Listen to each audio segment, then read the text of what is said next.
In the given figure, side PQ and RQ of triangle PQR are produced to S and T respectively. Angle SPR is 135 degree and angle PQT is 110 degree. Find angle PRQ. But before that, don't forget to like, share, subscribe and comment the channel. If you face any problem, you can comment to get your proper answer. First of all, write down given and to find from the question. Now we start the calculation. Angle Q की measurement दी हुई है 110. आप यहाँ पे इसे angle PQT भी mention कर सकते हैं. अगर मैं इस इंटरनल एंगल को एंगल 1 लेती हूँ तो 110 प्लस एंगल 1 जो है एक लीनियर पेयर बनेगा and measurement of linear pair is 180 degree. और अगर आप एंगल 1 को निकालने के लिए 180 में से 110 को ट्रांसपोज करके माइनस करते हैं तो हमारी एंगल 1 की वैल्यू आ जाएगी which is 70 degree. Angle SPR equal to angle 1 plus angle PRQ. Reason exterior angle property. ये हमारा ट्राइंगल है और ये हमारा एक्सटीरियर एंगल है and we know that sum of two interior opposite angle is equal to the exterior angle. तो यहाँ पर हमने यही वाली प्रॉपर्टी यूज़ करी है. SPR की वैल्यू है 135 डिग्री. एंगल 1 हमने अभी अभी निकाला है 70 डिग्री. यहाँ से हम PRQ फाइंड आउट कर सकते हैं. 70 ट्रांसपोज होके माइनस का हो जाएगा और 135 से 70 को माइनस करेंगे तो final answer we got is 65 degree which is the value of PR.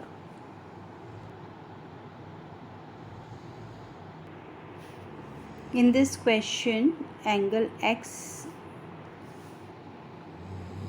this one, angle XYZ 54 degree. If YO and ZO are bisector of angle XYZ, XYZ bisector of YO and ZO of XYZ as well as XZY के bisector YO and ZO. Find angle OZY as well as angle YOZ. सबसे पहले फिर दोबारा given और to find question से आपको mention करना है. अब हम पहले बात करेंगे इस बड़े वाले ट्राइंगल XYZ की. हमारे पास एंगल X भी कंप्लीट है 62, एंगल Y भी कंप्लीट है 54. तो हम यहाँ से इजीली एंगल Z निकाल सकते हैं by using angle sum property. हमें पता है sum of all the angles of a triangle is 180 degree. तो we will write down the first step that angle X plus angle Y plus angle Z is equals to 180 degree. Now we have to put the values of X, Y and Z. X is 62, Y is 54, Z की जगह आप Z लिखेंगे and 180. Transpose करने से पहले यहाँ पे हमारी एडिशन हो सकती है 62 प्लस 54 की which is 116. Now we will transpose this 116 here and after subtracting 180 degree and 116 degree finally we get the answer angle Z is equal to 64 degree. Now we will work on this smaller triangle which is OYZ. यहाँ पर भी तीन angle बन रहे हैं. Angle OYZ plus angle OZY plus angle YOZ. और इन तीनों के लिए भी हमें एंगल सम प्रॉपर्टी यूज़ करनी होगी. वैल्यू पुट करने के लिए हम क्वेश्चन में से ये लाइन सिलेक्ट करेंगे. वी नो दैट कि OY और OZ जो है इन एंगल्स के बाइसेक्टर हैं. तो मैं OYZ की जगह लिख सकती हूँ हाफ ऑफ एंगल XYZ. ये मेरा XYZ का हाफ है ये वाला एंगल. इसी तरह से मेरा जो बड़ा एंगल है इसमें ये ओ जेड है, ये इसको हाफ बाइसेक्ट कर रहा है, तो I can write down half of angle X Z Y, O Z Y की जगह, और एंगल ओ है, आप इसको प्लीज़ मेंशन कर दीजिएगा। Now it is equals to 180 degree. हमें पता है कि ये कंप्लीट एंगल 54 है, तो आपका 54 का जो हाफ है वो हो जाएगा 27 डिग्री। तो मैंने यहाँ पे half of X Y Z की जगह 27 यूज़ करा है। सेम वे मैंने जेड एंगल निकाला था 64, जिसका हाफ जो है वो हो जाएगा 32, तो इस पूरे एंगल जेड का ये हाफ हो जाएगा 32 डिग्री। तो मैंने यहाँ हाफ एक्स वाई जेड की जगह 32 रखा है, हाफ एक्स जेड वाई की जगह 27, और angle O is equal to angle O and 180 degree is equal to 32 और 27 को ऐड करेंगे तो 59 आएगा, और 59 को ट्रांसपोज कर देंगे इधर, तो 180 से माइनस होके we get the final answer 121 degree. O Z Y and YOZ, both the angles are here now. If you are facing any problem, you can write your question in comment box.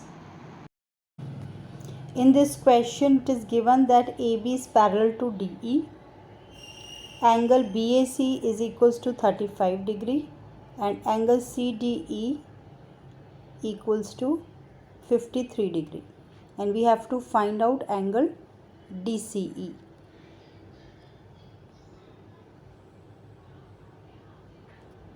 First of all given और to find as it is लिखेंगे। अब यहाँ पर जो A B parallel D दे रखे हैं, तो डेफिनेटली आपको यहाँ कहीं ना कहीं ऑल्टरनेट इंटीरियर, कॉरस्पॉन्डिंग या फिर को इंटीरियर मिलेगा जो आपके आंसर में हेल्प करेगा। तो मैं यहाँ पर देख रही हूँ कि मैं अगर चाहूँ तो ये जेड बन सकता है यहाँ पर ए बी और डी ई पैरेलल लाइन्स के साथ, तो I can find out angle C E D with alternate interior angle. तो यहाँ पे हमारे पास बी ए ई जो है वो इक्वल हो गया है ए ई डी के, ऑल्टरनेट इंटीरियर एंगल इसका रीज़न है। अब इस ट्राइंगल डी ई सी में आपके पास एंगल डी भी 53 आ गया, एंगल ई भी आ गया विच इज़ 35 डिग्री, तो हम यहाँ से एंगल सी निकाल सकते हैं by using angle sum property. So I have written here in triangle D E C angle D plus E plus C equals to 180 degree, then 53 degree plus 35 degree plus C is equals to 180 degree. 35 और 53 को add करेंगे it will become 88, और 88 को जब आप transpose करके subtract करेंगे 180 से, तो you got the value of C, measurement of angle C is 92 degree. Now let's take next question. If line P Q and R S intersect at T, ये मेरा पी क्यू है और line R S है, ये कहाँ intersect कर रही है? टी पर। एंगल पी आर टी भी हमें गिवन है which is of 40 degree, as well as R P T भी गिवन है विच इज़ ऑफ 95 डिग्री, और टी एस क्यू भी गिवन है विच इज़ ऑफ 75। और इस क्वेश्चन में मुझे जो फाइंड आउट करना है वो है एंगल एस क्यू टी, तो ये एंगल हमें फाइंड आउट करना है। तो let's start this question. First of all वही हमें गिवन और टू फाइंड लिखना है। अब हम स्टार्ट करते हैं यहाँ से। जो ट्राइंगल है इसके दो एंगल्स हमारे पास हैं, एंगल पी बी और एंगल आर बी।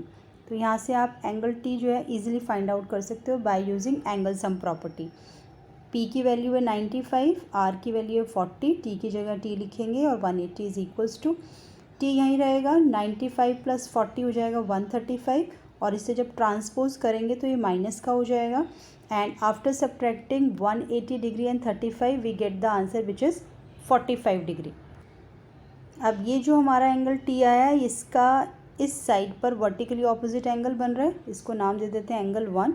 तो एंगल 1 भी जो है 45 डिग्री हो जाएगा, और रीज़न लिखना मत भूलना with triangle T S Q. T S Q triangle में आपके पास एंगल 1 भी है which is of 45 degree, angle S भी है 75।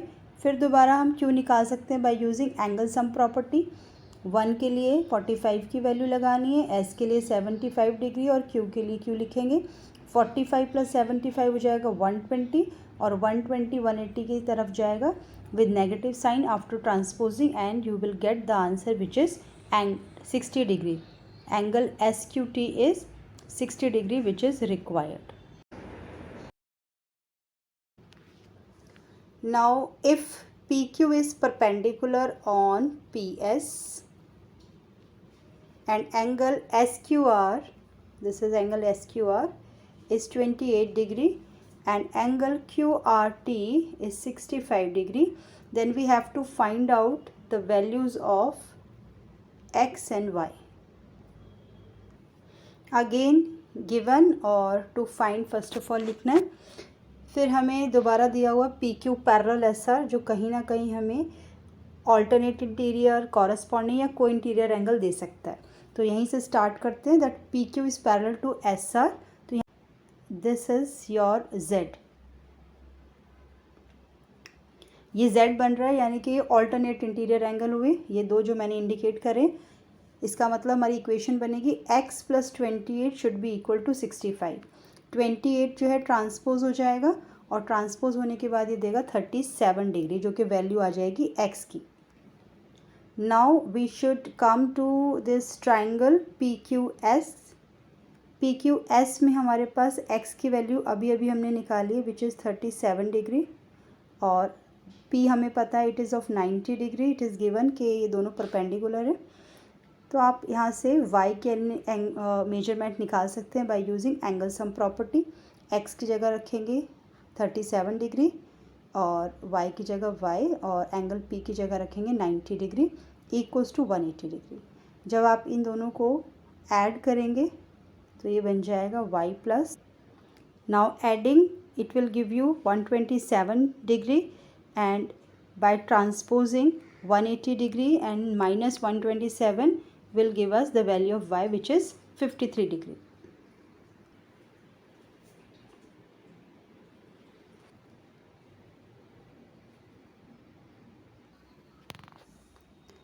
Now in this question there is the side which is QR.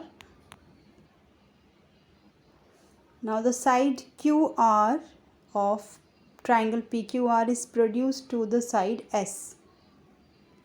ये हमारा ट्राइंगल PQR है और इसकी एक साइड को प्रोड्यूस कर दिया गया है S तक.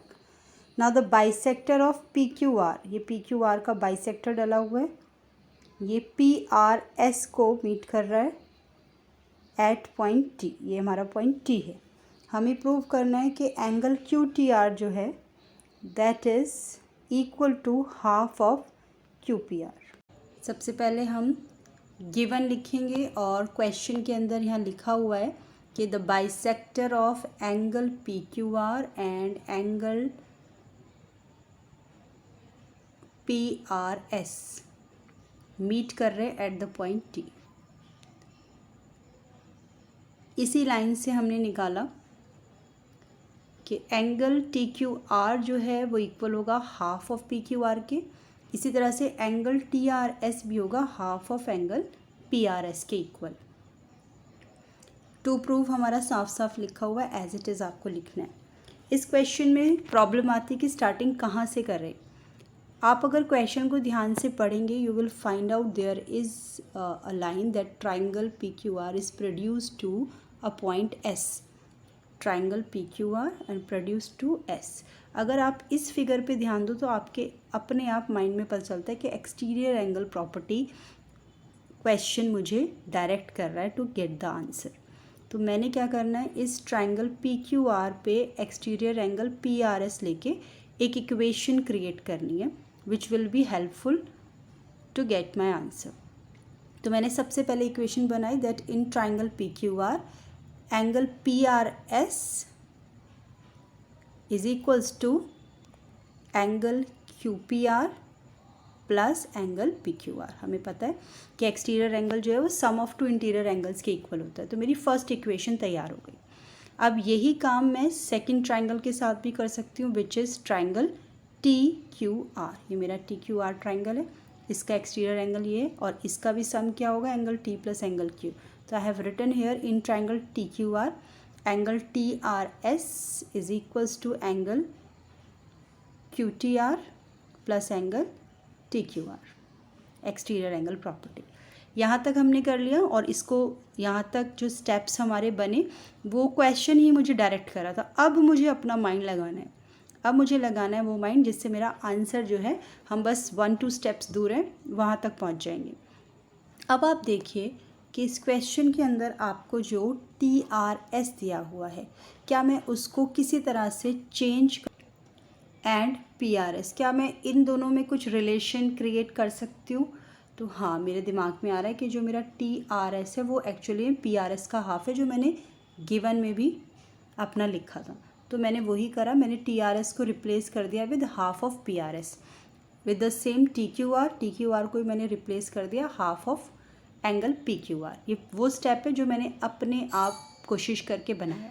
अब ये जो स्टेप आया ना, इसमें हम देखते हैं कि यहाँ पर ये किसी तरह से PRS बन सकता है क्या? हाँ, अगर मैं इस हाफ को रिमूव कर दूँ तो बन सकता है।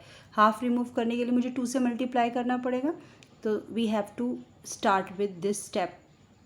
नेक्स्ट स्टेप में मैंने क्या करा, 2 से मल्टीप्लाई करा, तो यहाँ वाला 2 जो है कट जाएगा, PRS आ जाएगा, यहाँ पर 2 अटैच हो जाएगा तो ट्वाइस ऑफ QTR हो जाएगा, यहाँ पर भी 2 से 2 कट के एंगल PQR बन जाएगा। अब देखो ज़रा, ये वाली इक्वेशन नंबर 2 और इक्वेशन नंबर 1 दोनों को इक्वेट कर देते हैं। हमारे पास बन जाएगा angle QPR plus PQR is equal to twice of QTR plus PQR। अब यहाँ PQR से PQR कट कर दो, आपके पास बना twice of QTR is equals to QPR। इस 2 को उधर ले जाते हैं, ट्रांसपोज हो जाएगा 1/2 से, and we get the answer which is required.